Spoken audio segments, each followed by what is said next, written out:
Good morning, everyone. Welcome to morning meeting. Today we have our four box turtle ambassadors hanging out with us this morning. So we have Ginger, and we're gonna eat some breakfast. Clifford, Big Mama, and last but not least, Lily. Hi. You guys want to eat? Or you guys just gonna run around? We'll see. So these are our four box turtle ambassadors here at the Center for Wildlife. All four of them were at one point pets, and so Lily, Clifford, and Big Mama were all actually some of our first ambassadors. They've all been with us since we opened in 1986. And all of our box turtles are between 40 and 60 years old, so they're incredibly long-lived, which is why they don't make great pets. They were unfortunately taken out of the wild a really long time ago.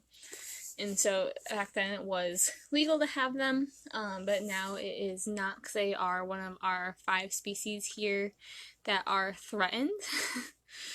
So we have 7 species of turtle here in Maine, and these guys are certainly one of them. Part of that, though, is because we are at the most northern part of their range in the U.S. So their range goes down all throughout the East Coast, but really Portland, Maine is the most northern part of their entire range. Just is a little bit too cold. And we do actually see them even a lot more, even just down in Massachusetts, so 15-20 miles down I-95. So not too far away, but we do see them a lot more there. So the 3 of them came when we opened, and then Ginger joined us in 2008. Bye, Clifford. Yeah, they're incredibly long-lived, Susan. Good morning. These guys are our longest-lived turtle species that we have here. They can live to be easily over 100. They've been documented at over 130, up to 150.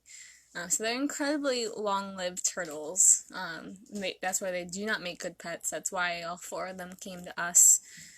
Because someone had kidnapped them as little quarter-sized hatchlings. Turtles never meet mom and dad, ever. They're actually born with all the information that they need to survive, all on their own. They already know all the information. But unfortunately, when we take them out of the wild, they then forget it. And so that's why the 4 of them are non-releasable ambassadors here with us at the Center for Wildlife. How much running do they really do? Susan, you'd be surprised. Bye, Clifford. We do let them go on walks, like we'll literally just put them down on the ground outside, and it is, of course, very supervised to make sure nothing happens to them. But we do let them run around and get some exercise, and they do move quite a bit faster than you would think, so you'd be surprised. Yeah, yum. Some of it yum, Jacqueline. So their turtle salad is chopped greens, so that is some chopped kale, some cut up, like Clifford. Are you stuck? Some chopped up tomato that they really enjoy. Then we'll put some shredded squash or carrot. So either zucchini, carrot, sweet potato. Today it is sweet potato. And then we have some blueberries on there today for their fruit, so they can get different types of berries and apples. Raspberries, blueberries, strawberries, grapes. So lots of fun things. And then their salad is always going to be topped with protein, which is the not-so-yum part on our end. So today, because it is Enrichment Friday for our ambassadors, they actually got a little cut-up mouse. These guys are omnivores, and they are scavengers, so they will occasionally eat dead carrion or dead meat, animals that have already passed away. Occasionally, and so once in a while I will offer them that, and you can see they really still enjoy it. But we do rotate all those different food options to make sure that they're getting all the different types of vitamins and fruits and veggies that they need. So sometimes that protein could be fish, sometimes it could be mealworms, sometimes it could be earthworms, sometimes it could be crickets. So we do try to give them a wide variety of options to make sure that if they don't like one source of protein, they're going to still get those vitamins from another source. Good morning, Sue from Wyndham. Are all four the exact same? So they are a bit of a mixture. So they all are box turtles, but we do have a couple subspecies in here. So like Clifford is a three-toed box turtle, and so he has 3 toes on his back feet, and that's why even though he's a male, he still has the beautiful bright skin, bright eyes, but that's why his shell looks much, much different than Ginger's. And then Lily,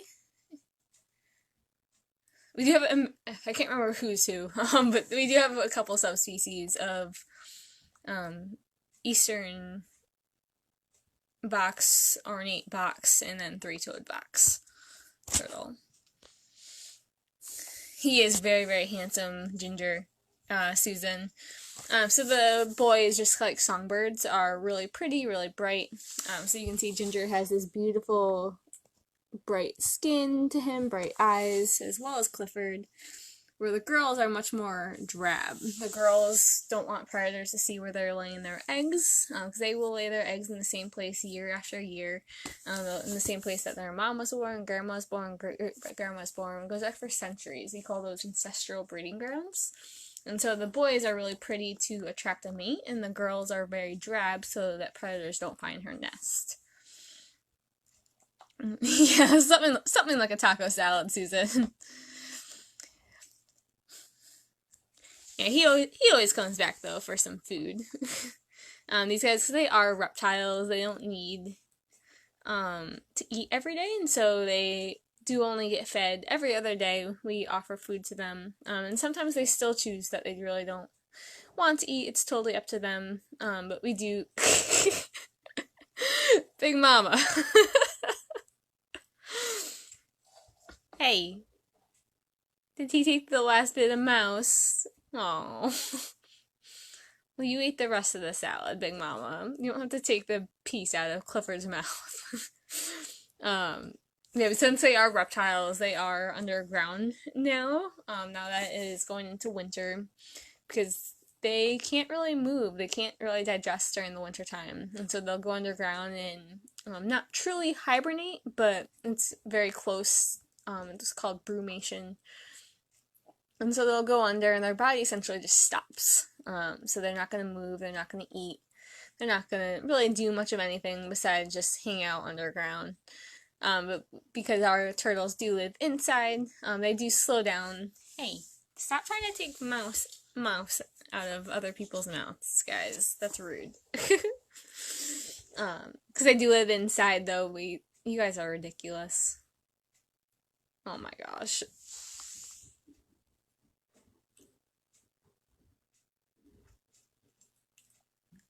Clifford! You guys are ridiculous. I know. You guys really like the mouse. Trying to get the last bits. Good morning, Kim. Good morning, Carrie. Yes, very, very cute. Good morning, Tiffany. Welcome. Yeah, we have our 4 box turtle friends with us today. We have Ginger, Big Mama. Oh, sorry. Clifford, and Lily. So we have 2 girls, 2 boys. Lily and Big Mama are the 2 females. They're not very bright. And then Ginger and Clifford are 2 males because they're really pretty and bright and trying to show off. Yeah, I can show you a close-up, Carrie. Please don't bite me.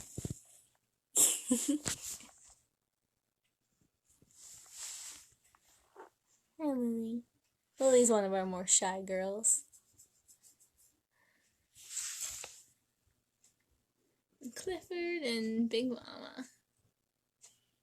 And so you can see they have a little beak. They are related to birds, and so that is very strong and hard. It is actually bone under there, so it's very strong. Carrie, does the skin around their neck go back inside the shell? So these guys are actually really, really cool. So they're named box turtles. They can literally shut their shells completely up just like a box. I'll actually steal Lily because she's not really feeling too much food today. So they have a line right here on the bottom of their shell that goes across. And that essentially acts like a hinge. And so she can completely shut her shell up in the front as well as the back so that none of her limbs are exposed, that she's completely boxed into her shell, and so to help her protect from predators, which is really cool. They are terrestrial turtles, so that means that they are primarily on land. They cannot really swim. You can tell that looking at their shell, because they have this really big dome to them. So unlike a painted turtle or snapping turtle, who have really flat, streamlined shells, these guys do not, and so they aren't good swimmers. Sometimes we will see them wade into maybe an inch or so of water, but they can't truly swim like our other turtles can. But these guys can pull everything completely into their shell, which is really, really cool. So, Susan, yes, sometimes they do slow down a bit, but we do still weigh all of our ambassadors, including our reptiles, relatively often, just to make sure that they're not getting too skinny or too fat. But reptiles are, in general, pretty good at regulating themselves, just because they don't need to eat every day. Their bodies are so different than ours. So they, in the wild, aren't really going to eat every day. They don't have to. Their bodies are just much slower than ours, and they're not keeping themselves warm like we do, so they don't have to spend all that energy to keep warm. Their bodies fluctuate with the outside by Clifford, which is why our turtles are now inside for the winter time. Normally they do go outside during the summer, during the day, and just to get some sunlight and get that natural UV light that they really do need to keep their shells nice and healthy. But their bodies do still slow down quite a bit. Lily does like to go into more of a natural state in the enclosure. She'll bury herself into the wood chips a little bit and just kind of hunker down. Where Clifford is usually very, very active, always moving around. And then it just depends on the day with Ginger and Big Mama. Yeah, they definitely want the best bits, all the pieces of mice. They really enjoy it. Good morning, Priscilla. Good morning, Chuck from Rhode Island. Yes, Nancy, reptilian food fight, something like that. Yeah, very quiet Chuck this morning, knock on wood, of course. We had a very busy start yesterday morning. We opened at 9 for admissions, and by 9:05 or 9:10, we already had like 5 or 6 admissions. So it was quite busy yesterday, so it's a nice little slow start to the morning this morning, which is nice. Good morning, Joanne. I had one come see me in the backyard this summer. I fed him blueberries off the bush and tomato. 3 days later, he moved on. That's really cool. Yeah, these guys love blueberries. They love tomatoes. And box turtles actually don't travel very far, Joanne. So if it was a box turtle, you probably actually still have it probably somewhere near you. These guys generally spend their entire life in an area about the size of a football field. So they will travel up to a mile from that home range for mating purposes, but they're going to spend their majority of their life in their home range. So that's where they're spending most of their time hanging out when they're not in breeding season. So that box turtle is actually probably nearby you still, Joanne, which is really cool. At this point, they're probably hunkered down for the winter, but definitely wouldn't be surprised if we saw them again next year. Jake, my boys are wondering if anything eats box turtles. Yes. So especially hatchlings of all turtle species, raccoons and ravens really like to munch on them. So they, even though they, under all these little scoots, all these little puzzle pieces, actually is just bone. So if you see this line right here, So on the inside of his shell, that's where his spine is going to be. So turtles cannot leave their shell. It is all bone under here. But he actually can feel everything I'm doing right now when I'm touching him. It's just like us running our fingers along our fingernails. This is made of the same material called keratin. So he can feel all of this right now. Right, Ginge? But anything that can crack the shell, a predator would eat them. But that's why turtles lay lots of eggs. Because if one hatchling makes it to adulthood and is able to have their own babies, then that individual mother is doing really well. Most of her young will not make it to adulthood. Turtles take a pretty long time before they can start to lay eggs and reproduce. So a lot of our turtle species need to be at least about 10 years old. It does change depending on the species, but usually about 10 is the starting point. They have to live in the wild for that long before they can reproduce, which is one of the reasons why our turtles are not doing very well in the wild. Because with habitat loss and roads and all that stuff, that's some of the reasons why they are not doing very well. Remember I said they do lay their eggs in ancestral breeding grounds, in the same place mom was born, grandma was born, great-grandma was born. And we build roads and we build highways and sound barriers. And sometimes a turtle might hit that sound barrier and turn around and hit it and turn around and hit it. And then they might just give up. And that means that one adult turtle is not going to breed, which is detrimental to the population for a species that is not doing well in the wild. Thank you, Chuck. Susan, nature, what's their diet? So these guys are scavengers. So they will eat different plants, dead, alive. They are primarily terrestrial, so they're going to spend most of their time on land. But they will also eat worms and bugs, maybe a little fish. Like I mentioned, their protein today was some cut up mouse. Because they will occasionally also eat carrion or dead meat. But they are omnivores just like us, so they do need all the different types of food groups, fruit, veggies, proteins. But they will also eat dead things, whether that's dead plants or dead animals as well. Good morning, Naomi. Bye, guys. Bye, Big Mama.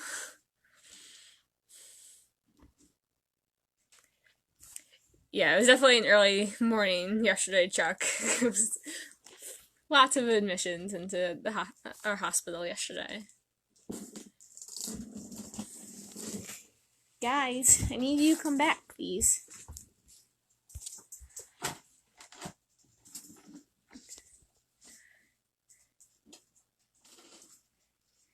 You guys ready to go home?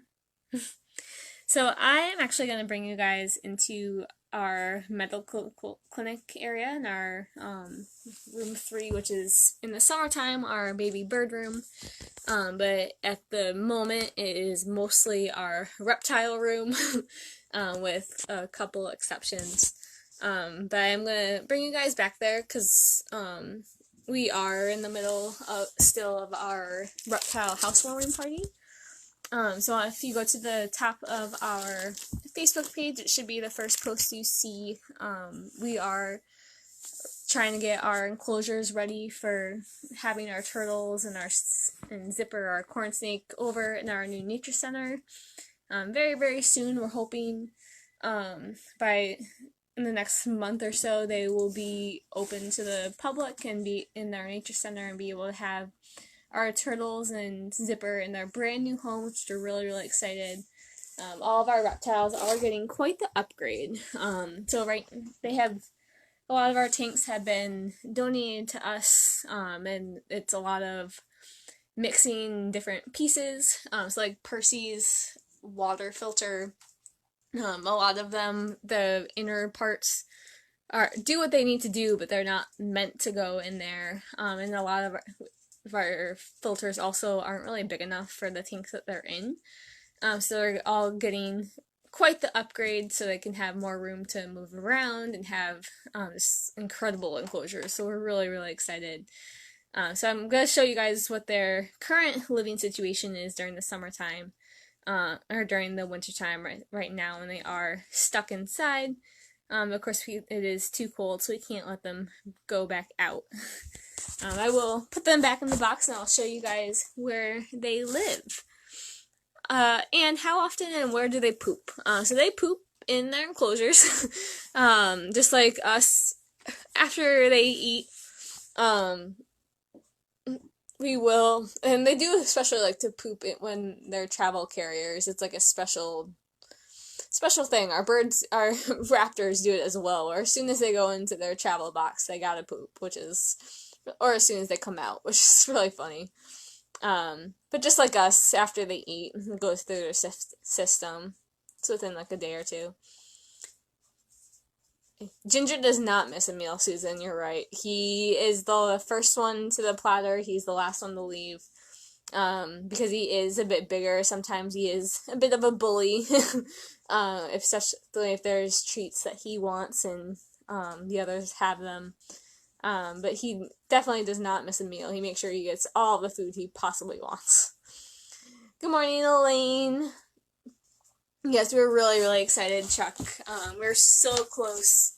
Hopefully next week, Katie and I are actually going to pick up some of the tanks. So we're really, really excited. We are really, really close to being next door in their new homes. Right? Good morning, Nanette. And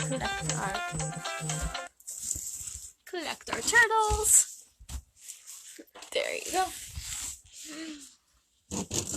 Last one.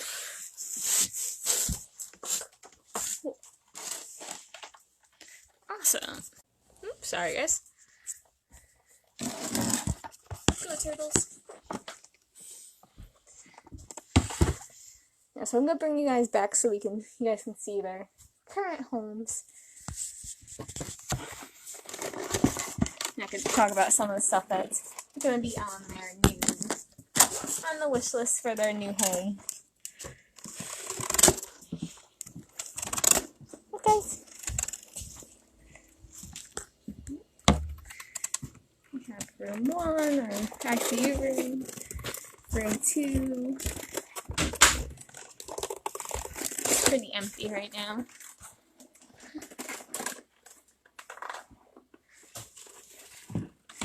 And room 3. Andrew, one of our wonderful medical clinic apprentices, feeding little baby turtles. Hey, wood turtle. Wood turtle patients and some spotted turtle patients. We're going to overwinter them, and then they'll go back out into the wild in this spring. And once they get a little bit bigger,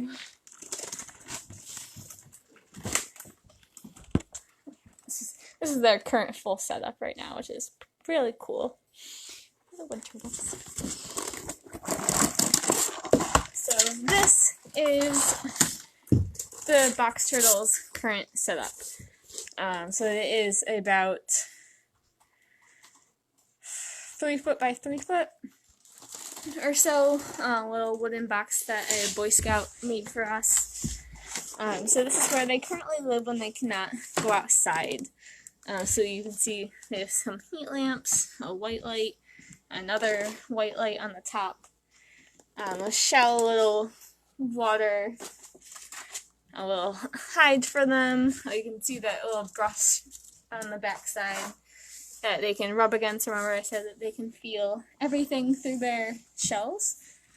And then some plants and different substrates like the sand and the wood chips. So we are really excited to be able to offer them a couple things. A much bigger enclosure that they'll have more room to move around, get around. They have all those plants. They're going to get a new little water feature, like a little fountain, that they're really excited about. So we're really excited. Right now during the winter we also have to have this on.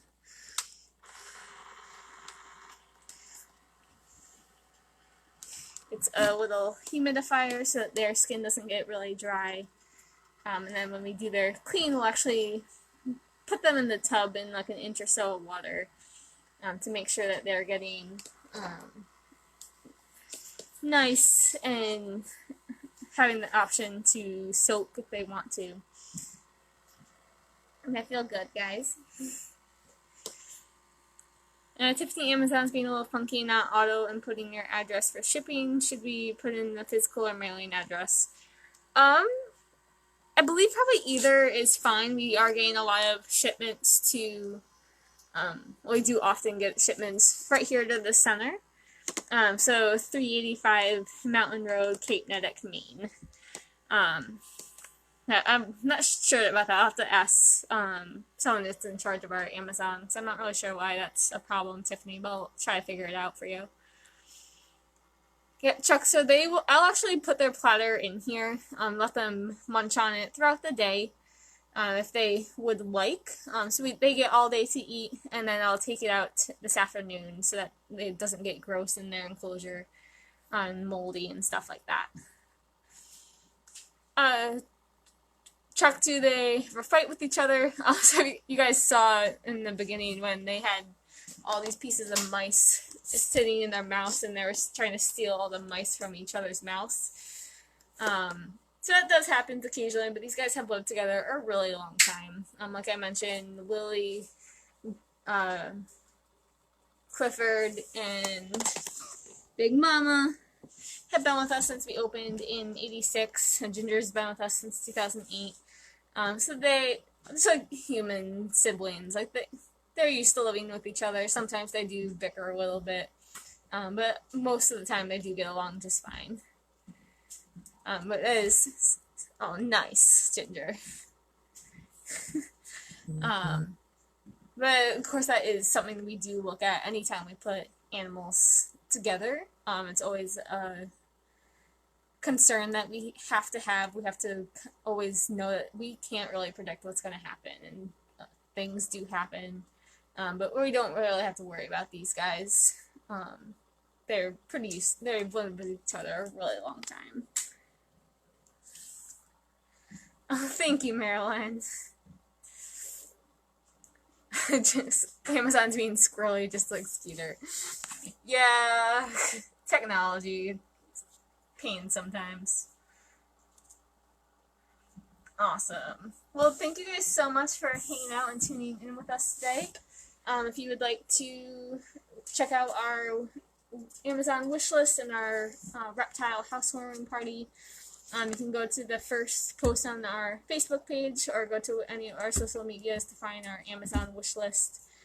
We really are so excited to be able to offer these guys so much bigger and improved homes, to give them really the best we can give them. So we're really excited, and we are really grateful for those of you that have already donated items to us. We are really, really, truly grateful. So thank you guys. And as always, thank you guys so much for hanging out with us this morning. Right, Libby? And so we will see you guys tomorrow, and I hope you guys have a wonderful Friday. Have a great day, everybody. You're welcome, Chuck.